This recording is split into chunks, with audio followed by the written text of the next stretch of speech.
Assalamualaikum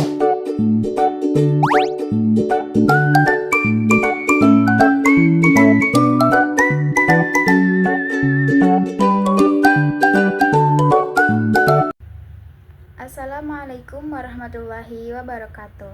Baiklah, di sini saya akan menjelaskan materi tentang masa Khulafaur Rasyidin, ekspansi, konsolidasi pemerintahan, dan juga dinamika internal. Baiklah, sebelumnya perkenalkan, nama saya Syarifah Aini dengan NIM 2514090002. Baiklah, di sini yang pertama ada pengertian Khulafaur Rasyidin itu sendiri.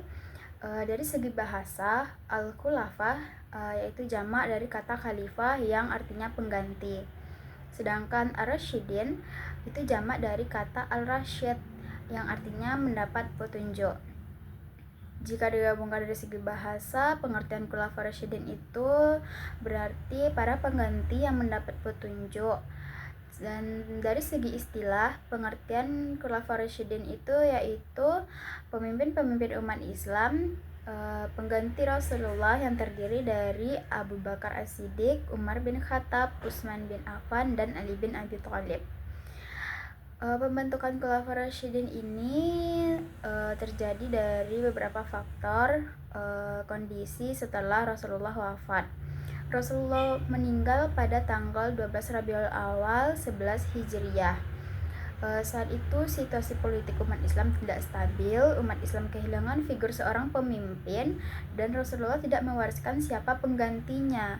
Dan ada beberapa kelompok yang merasa berhak memimpin negara Islam untuk menggantikan Rasulullah. Dan dari beberapa kelompok tersebut yang merasa berhak untuk memimpin Islam pada saat itu. Yang pertama yaitu dari kelompok Muhajirin yang mencalonkan Abu Bakar As-Siddiq karena pernah menggantikan Rasulullah saat sholat. Yang kedua dari kelompok Ansar yang mencalonkan Sa'ad bin Ubadah karena mewakili masyarakat Madinah membantu Rasulullah sehingga Islam bisa berkembang. Dan yang ketiga dari keluarga dekat Rasulullah yang mencalonkan Ali bin Abi Thalib karena Ali bin Abi Thalib ini merupakan menantu dari Rasulullah. Dan akhirnya sesuai dengan pertimbangan yang diberikan Rasulullah, terpilihlah Abu Bakar As-Siddiq, sebagaimana pernah disampaikan oleh Umar bin Khattab yang mengatakan bahwa pemimpin pengganti Rasulullah SAW itu berasal dari kaum Quraisy yang sesuai yang pernah disabdakan oleh Rasulullah sewaktu masih hidup. Baik, di sini kita masuk pada prestasi Khulafaur Rasyidin. Khulafaur Rasyidin yang pertama yaitu Abu Bakar As-Siddiq. Prestasi beliau yang pertama yaitu memerangi kaum murtad. Murtad yaitu orang yang keluar dari agama Islam. Beberapa alasan Abu Bakar untuk memeranginya diantaranya tidak mengakui kepemimpinan Abu Bakar, menolak untuk membayar zakat, dan ada beberapa kelompok yang kembali menganut tradisi sebelumnya. Dan meninggalnya Rasulullah dijadikan sebagai alasan untuk pemurtatan dan pembangkangan yang dipelopori oleh kepala-kepala suku. Dan prestasi yang kedua yaitu kodifikasi Al-Quran.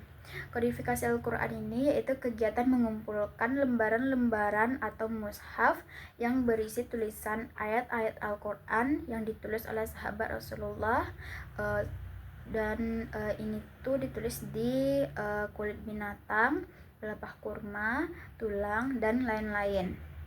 Kodifikasi ini dilakukan atas usulan Umar bin Khattab yang menjadi pertimbangan sebagai alat untuk membantu mendokumentasikan ayat-ayat Al-Quran. Kegiatan ini dikoordinasikan oleh Zaid bin Sabit. Hasil kodifikasi ini disimpan oleh Abu Bakar untuk digunakan sebagai pedoman pembelajaran Al-Quran. Dan saat Abu Bakar meninggal, disimpan oleh Hafsah binti Umar. Prestasi Abu Bakar yang ketiga yaitu perluasan wilayah Islam. Perluasan wilayah ini dilakukan pada abad kedua sampai abad ke-10, dianggap sebagai hal yang wajar untuk tindakan politik. Wilayah yang menjadi target perluasan saat itu yaitu wilayah yang dikuasai oleh Kekaisaran Persia dan Bizantium atau Romawi. beberapa wilayah yaitu Persia, Irak, Suriah atau Syam, utara Jazirah Arab, Bizantium, Damaskus oleh Zaid bin Abu Sufyan, Palestina oleh Amr bin As, Yordania oleh Syahrabil bin Hasanah, dan Hims oleh Abu Ubaidah bin Jarrah dan Sa'ad bin Abi Waqqas. Dan ada Khulafaur Rasyidin yang kedua yaitu Khalifah Umar bin Khattab. Prestasi beliau yang pertama yaitu perluasan wilayah. Pada masa Umar ini disebut masa Fatuhat al-Islamiyah karena pada masa ini terjadi keberhasilan kawasan wilayah, di mana Suriah yang memiliki kota penting kekuatan Bizantium seperti Damaskus, Yordania, Yerusalem, Hims, dan juga Antioquia. Dan Umar membagi wilayah yang dikuasainya menjadi beberapa provinsi, di mana Sa'ad bin Abi Waqqas menjadi gubernur Kufah, Amr bin As menjadi gubernur Mesir, dan Muawiyah bin Abu Sufyan menjadi gubernur di Damaskus. Dan prestasi Umar yang kedua yaitu menata administrasi dan keuangan pemerintahan, di mana terjadinya pembentukan Baitul Mal sebagai lembaga yang mengurusi keuangan negara. Dibentuknya Dewan Perang Lembaga Administrasi Ketentaraan dan juga pengajian pertama bagi para pegawai pemerintah. Santunan yang diberikan kepada seluruh rakyat berdasarkan lamanya memeluk Islam. Dan prestasi beliau yang ketiga yaitu penetapan kalender Hijriyah, di mana ketetapan ini dimulai dari perhitungan tahun Hijriyah berdasarkan hijrah Rasul ke Madinah.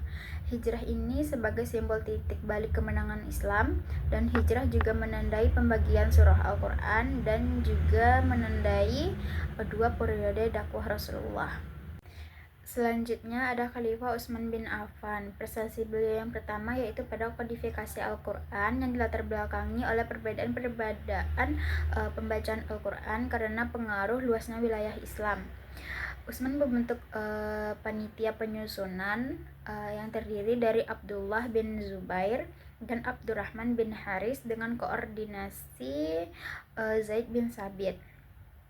Panitia ini menyalin tulisan ayat Al-Quran ke dalam bentuk buku yang dinamakan dengan mushaf dan menggunakan dialek Quraisy. Hasil mushaf ini diperbanyak sebanyak 5 kitab, yang aslinya tetap di Madinah dan yang lainnya disebarkan ke Mekah, Suriah, Basrah, dan juga Kufah. Naskah asli ini banyak menyebutnya sebagai Mushaf Al-Imam atau Mushaf Al-Iman atau Mushaf Utsmani.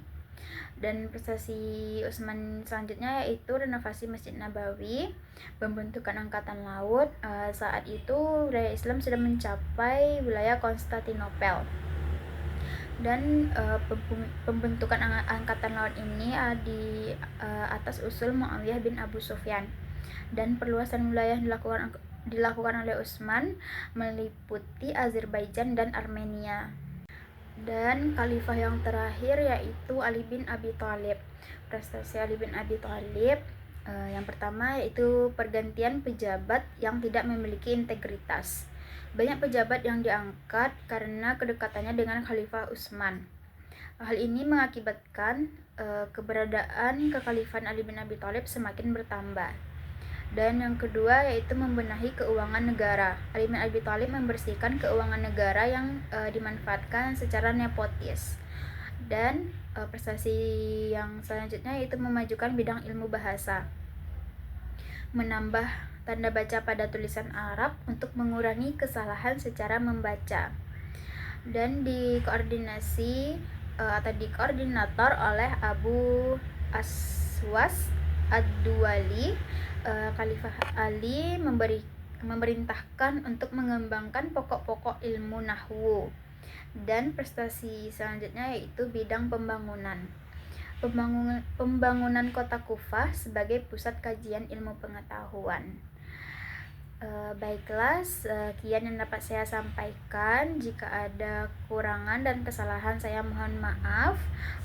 Wassalamualaikum warahmatullahi wabarakatuh.